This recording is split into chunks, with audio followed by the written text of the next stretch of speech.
Now we read 5:19. Okay. And we found the original file that we sent him because at first we were like, well, maybe we did this. Maybe Nehemia miscopied it. Yeah. And we found the file we sent him in the email in from 2017, and we proved definitively that he was the one who changed our text. Yeah. So the text is going to have to go through some changes, revisions to fix it. Yep. All right.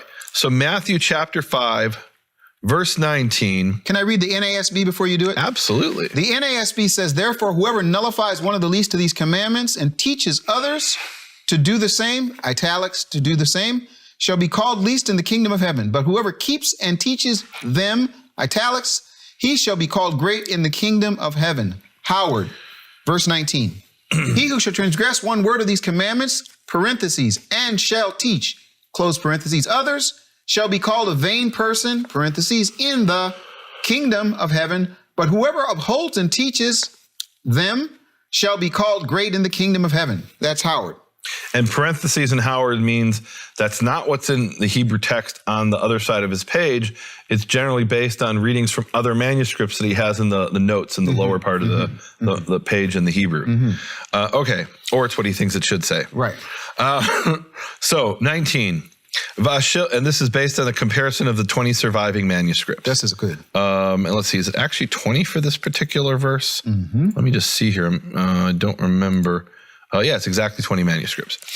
ואשר יעבור מאמר אחד מהמצוות אלה, או ממצוות אלה, and then here we have two major different versions. I'll read each of them.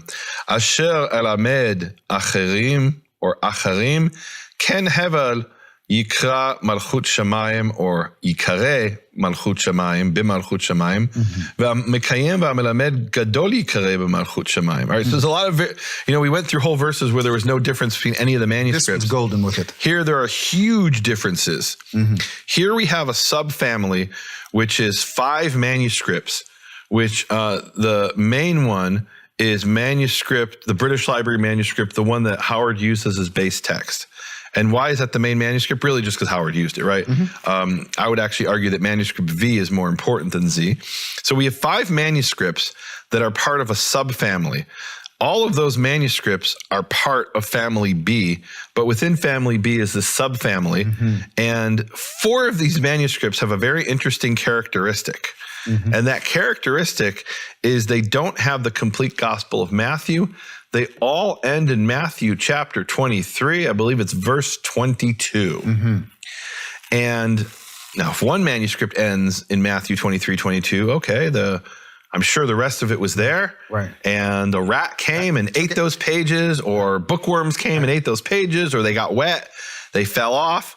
And that happens all the time. What are you missing in many of your books, those who still have print books? The beginning of the book and the end of the book, right? It's very, very common, and extremely common with manuscripts where you had literally bookworms that would come and eat parts of it, and you had mold and all kinds of things, and you'd lose pages.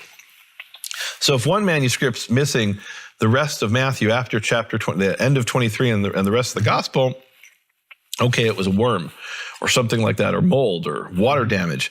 Well, we have 4 manuscripts that all end in Matthew 23:22. What does that tell you? That means they're all copied from a single source. And it's possible that that source is one of those 4 manuscripts. What's interesting is the 5th member of that group, manuscript V, is identical in almost every detail to the other 4, except it goes all the way to the end of Matthew. Now, you can be sure manuscript V was not copied from those other 4, because it didn't, and where else would it get the end of Matthew? Right. It didn't get it from the British Library manuscript. The British Library manuscript doesn't have it. So this subfamily of manuscripts, and look, Howard only knew about 2 of these, Z and C. He didn't know about N, T, and V. Where are those from? Different places. I'd have to look up I don't remember off the top of my head what those codes stand for.